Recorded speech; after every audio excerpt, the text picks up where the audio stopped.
الحمد لله رب العالمين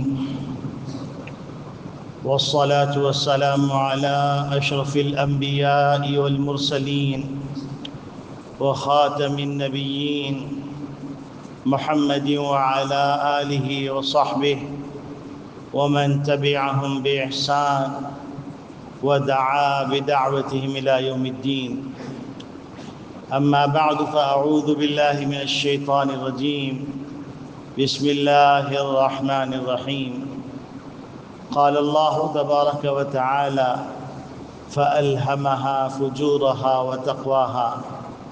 وقال تعالى إن النفس لأمارة بالسوء.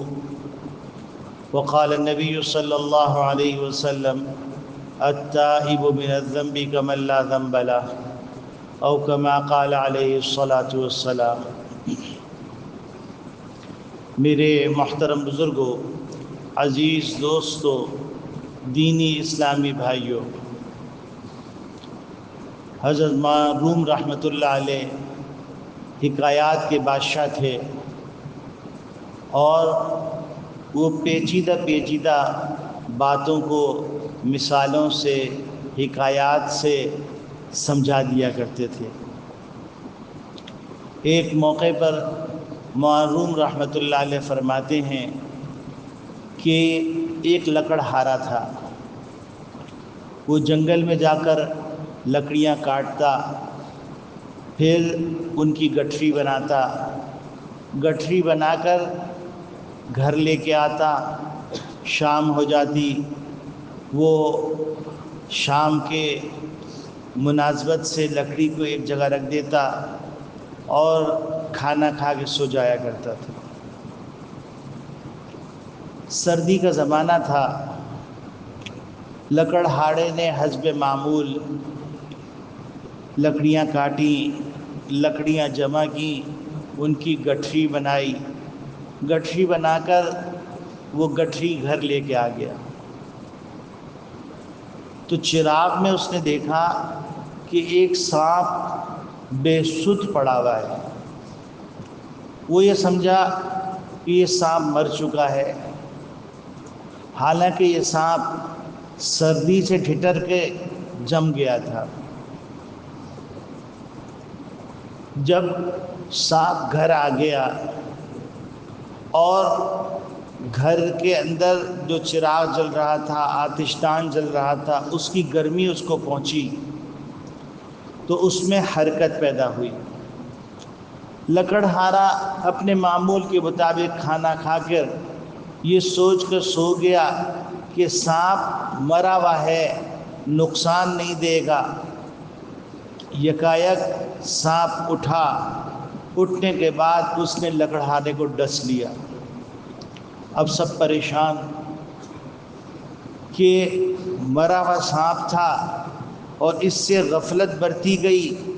اس کا انجام یہ ہوا کہ سانپ نے لکڑہارے کو ڈس لیا. معروم رحمۃ اللہ علیہ اس مثال کو بیان کر کے فرماتے ہیں انسان کے اندر ایک نفس ہے جس نفس کو نفس امارہ کہتے ہیں. یہ نفس امارہ دین پر عمل کرنے کے نتیجے میں، بزرگوں کی صحبت میں بیٹھنے کے نتیجے میں اور ریاضتیں کرنے کے نتیجے میں، یہ سانپ جو نفس امارہ ہے یہ ایسے کمزور ہو جاتا ہے جیسے مر چکا ہے. لیکن اگر اس کو غفلت کے اندر چھوڑ دیا گیا اور اس کی پرواہ نہیں کی گئی تو حوادث زمانہ کی تپش اور جو باطل کے جھکڑ چل رہے ہیں اس تیز و تند ہواؤں سے اس کے اندر جان پیدا ہو جاتی ہے اور یہ انسان کو ڈس لیتا ہے اور پھر انسان کو گناہ کروا دیتا ہے. اور گناہ کروا کر انسان کو پھر دوسرا وار یہ کرتا ہے کہ شیطان اس کو یہ کہتا ہے کہ تو بالکل تباہ برباد ہو گیا. اب تیری نماز کیسی، تیرا روزہ کیسا، تیرا حج کیسا، تیری زکوٰۃ کیسی، تیری تلاوت کیسی، تیری اچھائی کیسی، تو اللہ کا نافرمان ہو گیا۔ یہاں پر دو باتیں سمجھنے کی، ایک بات تو سمجھنے کی یہ ہے کہ اللہ رب العالمین اس انسان کے خالق و مالک ہیں، اور اللہ رب العالمین سے زیادہ انسان کی فطرت کو کوئی نہیں سمجھ سکتا، اور اللہ رب العالمین نے انسان کے اندر جو صلاحیتیں رکھی ہیں وہ صلاحیتیں اللہ سے زیادہ کوئی نہیں جان سکتا۔ اللہ رب العالمین ارشاد فرما رہے ہیں فَأَلْهَمَهَا فُجُورَهَا وَتَقْوَاهَا، ہم نے اس انسان کے اندر دو صلاحیت رکھی، ایک صلاحیت رکھی ہے فسق و فجور کی، اور ایک صلاحیت رکھی ہے تقوی کی، اور ان دو صلاحیتوں متضاد صلاحیتوں کے نتیجے کے اندر اس انسان کو اشرف المخلوقات قرار دیا۔ حالانکہ فرشتوں کی جماعت ایسی موجود تھی کہ جو نہ گناہ کر سکتی تھی، نہ گناہ کا خیال اس کے دل میں پیدا ہو سکتا تھا، جو جس حالت میں اللہ کی عبادت کر رہا ہے وہ اسی حالت میں عبادت کرتا رہے گا حتیٰ کہ سور پھونک دیا جائے گا۔ جو فرشتہ سجدے کی حالت میں اللہ کی تسبیح بیان کر رہا ہے وہ قیامت تک سجدے کی حالت میں رہے گا۔ جو فرشتہ سجدے کی حالت کے علاوہ رکوع کی حالت کے اندر عبادت کر رہا ہے وہ رکوع کی حالت کے اندر رہے گا۔ جو فرشتہ قیام کی حالت کے اندر اللہ کی تسبیح بیان کر رہا ہے وہ قیام کی حالت میں رہے گا۔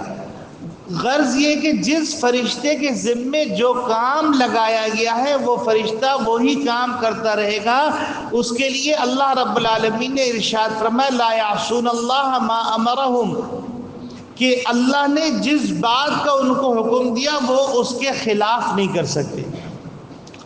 اور فرشتوں کو یہ خیال ہوا تھا کہ خلافت کے لیے جو اللہ رب العالمین جس مخلوق کا انتخاب کر رہے ہیں وہ مخلوق ہم ہی ہوں گے، کیونکہ ہم گناہ نہیں کرتے۔ اور اللہ رب العالمین نے فرمایا انی اعلم ما لا تعلمون، میں جانتا ہوں اپنی مخلوق کے بارے میں تمہارے اندر ہم نے نہ شہوت رکھی ہے، نہ بھوک رکھی ہے، نہ پیاس رکھی ہے، ہم ایسی مخلوق پیدا کر رہے ہیں کہ جس کے اندر بھوک بھی ہے، جس کے اندر پیاس بھی ہے، جس کے اندر شہوت بھی ہے، لیکن جب ہم کہیں گے کھانا چھوڑ دو کہ ہمارے خاطر کھانا چھوڑ دے گی، جب ہم کہیں گے کہ ہمارے خاطر پانی چھوڑ دو یہ پانی چھوڑ دے گی، جب ہم کہیں گے کہ ہمارے حکموں کے مطابق اپنی شہوت کو اللہ کے حکموں کے تحت پورا کرو تو یہ اللہ کے حکموں کے تحت پورا کرے گی۔ یہی وہ اس کا وصف ہے جس وصف کی بنیاد پر ہم نے اس کو اشرف المخلوقات قرار دیا۔ یہ اللہ رب العالمین کی تخلیق ہے، اور اللہ رب العالمین نے اس کے بارے میں فرمایا لَقَدْ خَلَقْنَا الْإِنسَانَ فِي أَحْسَنِ تَقْوِيمٍ، کہ بلا شبہ ہم نے انسان کو ایک بہترین سانچے میں پیدا کیا ہے۔ یہ ہماری بہترین تخلیق ہے۔ اسی کے بارے میں اللہ رب العالمین نے فرمایا وَلَقَدْ كَرَّمْنَا بَنِي آدَمَ، کہ ہم نے بنی آدم کو تکریم کا تاج عطا کیا ہے۔ یہی وہ مخلوق ہے جس کے بارے میں اللہ رب العالمین نے فرمایا انی جاعل فی الارض خلیفہ، کہ میں اپنا خلیفہ بنا رہا ہوں زمین کے اندر۔ اور پھر اللہ رب العالمین کا نظام دیکھیے کہ اس انسان کا چونکہ واسطہ پڑنا تھا شیطان سے، اس کا واسطہ پڑنا تھا نفس امارہ سے، تو اللہ رب العالمین نے حضرت آدم علیہ السلام کو پریکٹیکل کر کے قیامت تک کی ان کی اولاد کے لیے ایک نمونہ دے دیا، ایک تریاق دے دیا کہ اگر ہم تم کو زہر دے رہے ہیں تو اس زہر کے ساتھ تریاق بھی لے کے جاؤ۔ اور وہ یہ کیا کہ اللہ رب العالمین نے شیطان کے ذریعے سے شیطان کو اتنا اختیار دیا، کیونکہ اللہ کی مرضی کے بغیر کوئی کام ہو نہیں سکتا، تو اللہ رب العالمین نے شیطان کو اختیار دیا کہ آدم علیہ السلام سے وہ کام کر دے جو اللہ نے منع کیا تھا۔ اور پھر اس کے بعد پریکٹیکل کروا کے اللہ رب العالمین نے حضرت آدم علیہ السلام کو ایک تریاق دیا، اور یہ تریاق یہ دیا کہ تم سے غلطی اگر ہو جائے تو تم کہو ربنا ظلمنا انفسنا وان لم تغفر لنا وترحمنا لنکونن من الخاسرین۔ یہ کلمہ بھی اللہ نے سکھلایا، یعنی گویا کہ اگر انسان سے غلطی ہو جائے تو اس انسان کی غلطی کے نتیجے کے اندر اس کا تریاق اللہ رب العالمین نے یہ دیا کہ تم یوں کہو ربنا ظلمنا انفسنا، اے پروردگار عالم ہم سے غلطی ہو گئی، ہم نے اپنے نفس پر اپنے جان پہ ظلم کر لیا، وَإِن لَمْ تَغْفِرْ لَنَا، اگر آپ مغفرت نہیں کریں گے اور رحم نہیں فرمائیں لَنَكُونَنَّ مِنَ الْخَاسِرِينَ، تو ہم سراپا نقصان کے اندر چلے جائیں گے۔ یہ اللہ رب العالمین نے ابتدائی آفرینش سے اس نظام کو بنایا ہے، اور اس نظام کے ذریعے سے اللہ رب العالمین نے پیغام دے دیا کہ اے میرے بندو، یا عبادی الذین اسرفوا علی انفسہم۔ پہلے میں اس کا ترجمہ کیا کرتا تھا کہ اے میرے بندو جو سر سے پاؤں تک غرق ہو گئے گناہوں کے اندر، کیونکہ اعلیٰ کا لفظ اس سے بہترین ترجمہ کرنا ممکن نہیں ہے، جو سر سے پاؤں تک غرق ہو گئے گناہ کے اندر، یا عبادی الذین اسرفوا علی انفسہم۔ اور آج کل میں نے اس کا ترجمہ، یہ اشارتی ترجمہ ہے، وہ کرنا شروع کیا کہ اے وہ لوگوں جو اپنی نگاہ میں گر گئے ہو، کیونکہ انسان سب سے زیادہ اس وقت نا امید ہوتا ہے جب انسان اپنی نگاہ میں گر جاتا ہے۔ تو اے انسانوں جو تم اپنی نگاہ میں گر گئے ہو، اور تم کو شیطان یہ کہہ رہا ہے کہ اللہ کے سامنے تم کس منہ سے جاؤ گے، تم نے تو فلاں گناہ کیا، فلاں گناہ کیا، فلاں گناہ کیا، فلاں گناہ کیا، تم اللہ کو کس طریقے سے منہ دکھاؤ گے؟ تم تو حرام کھاتے رہے، تم سود کھاتے رہے، تم زنا کرتے رہے، تم شراب پیتے رہے، تم ڈکیتی کرتے رہے، تم قتل و غارت گری کرتے رہے، تم دہشت گردی کرتے رہے، تم تخریب کاری کرتے رہے، تم بغض کرنے لگے، تم عداوت کرنے لگے، تمہارے اندر کینہ ہے، تمہارے اندر تکبر ہے، تمہارے اندر ریاکاری، کس منہ سے اللہ کی عبادت کرو؟ تو اللہ رب العالمین کہہ رہے ہیں جب ضمیر تم کو جھنجھوڑے گا، نفس لوامہ جب تم کو ملامت کرے گا، لا تقنطوا من رحمت اللہ، اللہ کی رحمت سے نا امید مت ہونا۔ تو میرے عزیزو، جوان ہو، بوڑھا ہو، ادھیڑ عمر کا ہو، مرد ہو، عورت ہو، سب کو اللہ رب العالمین نے یہ خطاب کیا ہے کہ دیکھو تم انسان ہو، تم فرشتے نہیں ہو، تم نبی نہیں ہو، چونکہ فرشتے بالکل گناہ کر ہی نہیں سکتے، انبیاء معصوم ہیں، صحابہ مغفور ہیں۔ یہ لفظ غور فرمائیے گا، صحابہ مغفور ہیں، یعنی صحابہ کے لیے مغفرت کا پروانہ دے دیا گیا ہے۔ حتیٰ کہ وحشی جس نے حضرت حمزہ رضی اللہ تعالی عنہ کو شہید کیا، ان کے کلیجے کو نکالا اور ان کے جسم کے ٹکڑے کیے، وہ بھی جب نبی کریم صلی اللہ علیہ وسلم کے دربار میں آتے ہیں اور آنے کے بعد نبی کریم صلی اللہ علیہ وسلم کے دستے حق پرست پہ بیعت کرتے ہیں تو ان کے لیے اعلان کر دیا جاتا ہے رضی اللہ تعالی عنہ ورضوا عنہ۔ اب اگر کوئی وحشی کی بھی بے حرمتی کرے گا تو وہ اپنے ایمان کی خیر منائے گا۔ تو میرے عزیزو، صحابہ مغفور ہیں، اور صحابہ چونکہ نبی کریم صلی اللہ علیہ وسلم کے تربیت یافتہ تھے، اس جملے کو پہ غور کیجئے گا، نبی کریم صلی اللہ علیہ وسلم کے تربیت یافتہ تھے، نبی کریم صلی اللہ علیہ وسلم تمام احکامات کا پریکٹیکل کروانا چاہتے تھے۔ اب آپ یہاں پر حضرت آدم علیہ السلام کے واقعے کو لیجئے۔ حضرت آدم علیہ السلام پیغمبر ہیں، خلیفہ ہیں، اور حضرت آدم علیہ السلام سے اللہ نے تکوینی طور پہ غلطی کروائی، کیونکہ اللہ رب العالمین غلطی کے بدلے میں جو تریاق دینے والے تھے وہ پریکٹیکل دینے والے تھے، تو اللہ رب العالمین نے ان کو تریاق حوالے کیا، ربنا ظلمنا انفسنا وان لم تغفر لنا وترحمنا لنكن من الخاسرین۔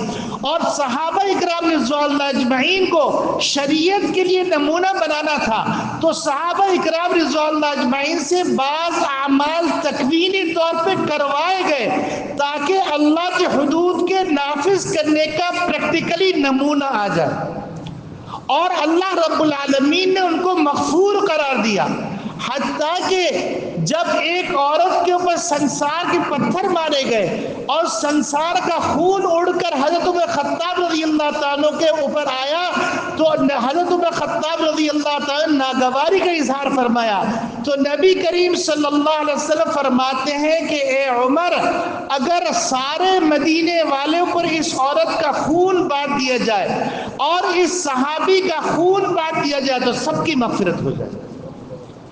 تو میرے عزیزوں، صحابہ کے اندر کمزوریاں تلاش کرنا یہ ایسا ہے جیسے اللہ کے نظام میں کمزوریاں تلاش کرنا، صحابہ کی غلطیوں کو اجاگر کرنا یہ ایسا ہے جیسے نبی کریم صلی اللہ علیہ وسلم کی شان تربیت پر اعتراض کرنا۔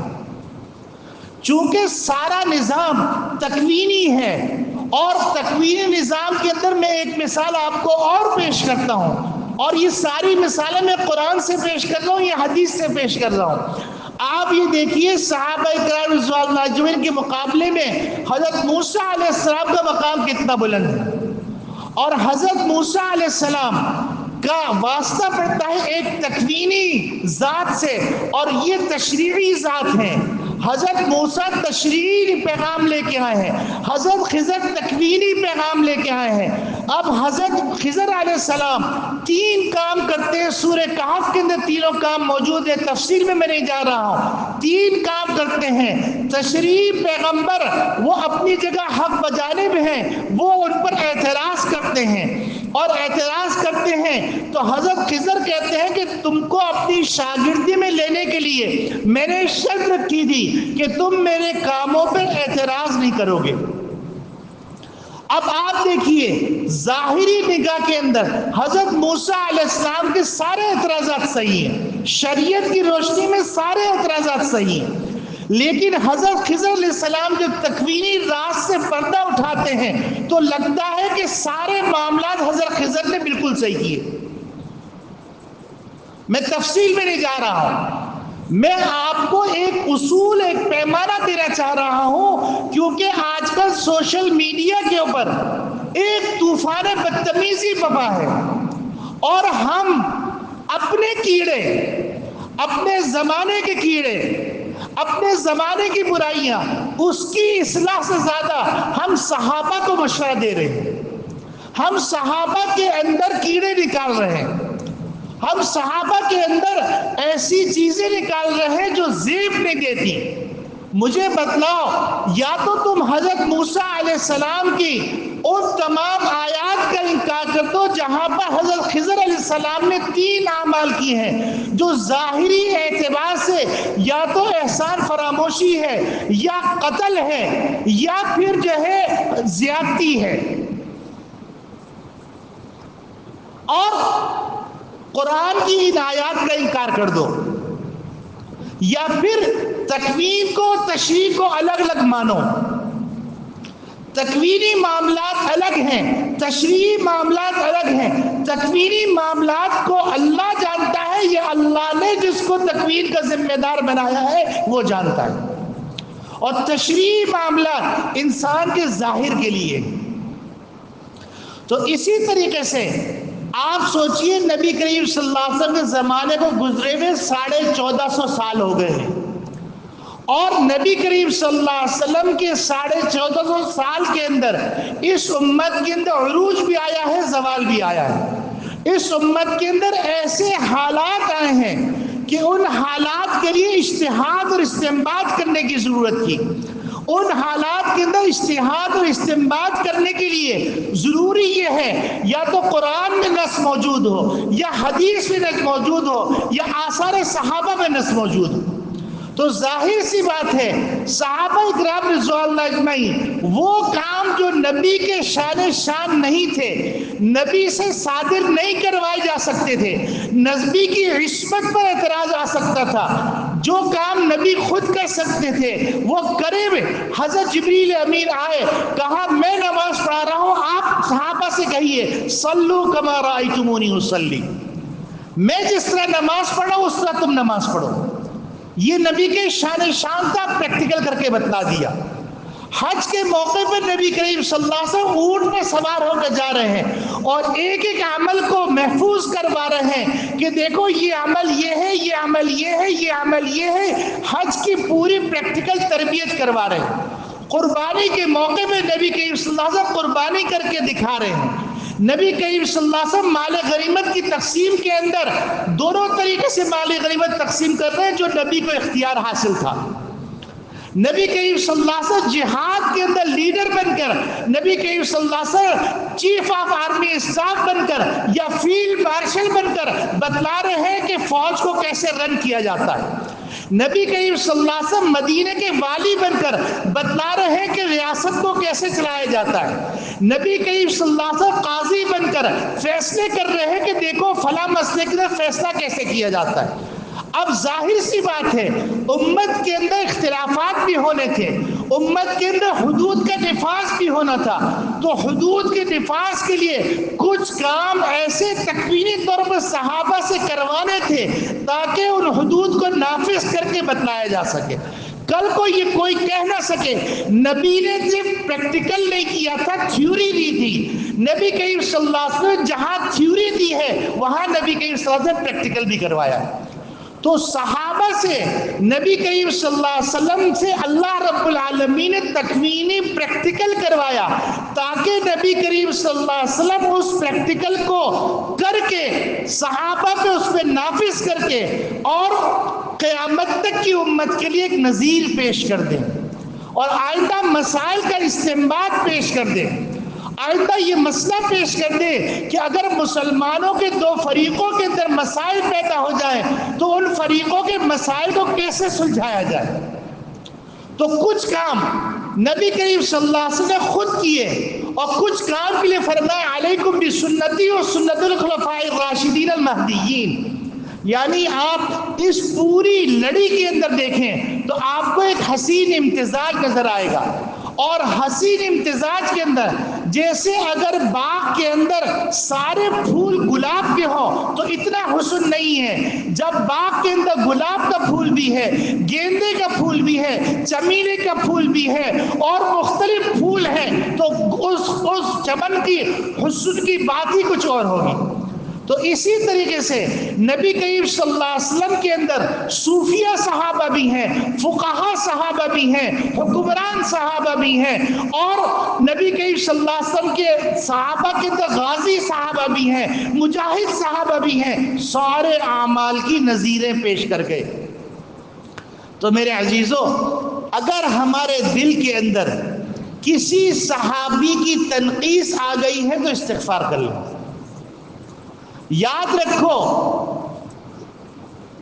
فرشتے گناہ نہیں کر سکتے, وہ مامور ہیں, وہ مامور ہیں, وہ مجبور ہیں. انبیاء معصوم ہیں اور صحابہ مغفور ہیں. یہ لفظ میں نہیں کہہ رہا ہوں کہ صحابہ محفوظ ہیں, میں لفظ کہہ رہا ہوں کہ صحابہ مغفور ہیں. جب نبی کریم صلی اللہ علیہ وسلم نے مغفرت کا اعلان کر دیا تو مجھے بتاؤ میں اور تم کون ہوتے ہیں کہ صحابہ کے بارے میں لب کشائی کریں. چلو 2 منٹ کے لیے مان لو لب کشائی کی اور کل حشر کے میدان میں نبی کریم صلی اللہ علیہ وسلم نے ہمارا گریبان پکڑا اور کہا کہ کیا تم میری تربیت کی تنقیص کرتے ہو؟ کیا میں نے جو جماعت تیار کی تھی, جس جماعت کا انتخاب اللہ نے میرے لیے کیا تھا, اس جماعت کی تنقیص کرتے ہو؟ تو اللہ کے واسطے سوشل میڈیا کی واہیات, بکواسیات اور فضولیات میں مت پڑیے. بس آپ اپنا اتنا عقیدہ رکھیے کہ فرشتے مامور ہیں, انبیاء معصوم ہیں اور صحابہ مغفور ہیں. غلطیاں ہوئی ہیں لیکن وہ تکوینی معاملات ہیں. جس طرح حضرت خضر علیہ السلام نے جو 3 کام کیے, سورہ کہف کی تفسیر میں جا کے پڑھ لو تو تمہیں پتہ چل جائے گا انہوں نے 3 کام کیے ہیں جو تشریعی اعتبار سے غلط ہے. لیکن تکوینی اعتبار سے جب اس کے پردے کو نے فاش کیا، پردے کو چاک کیا، تو پتہ چلا کہ بات تو وہ جو کہہ رہے ہیں صحیح کہہ رہے ہیں۔ بس یہ بات آج کے جمعے کا پیغام ہے، یہی پیغام محرم کا بھی ہے، یہی پیغام عاشورے کا بھی ہے، یہی پیغام اہل بیت کا بھی ہے، یہی پیغام سادات کا بھی ہے۔ وآخر دعوانا الحمدللہ رب العالمین۔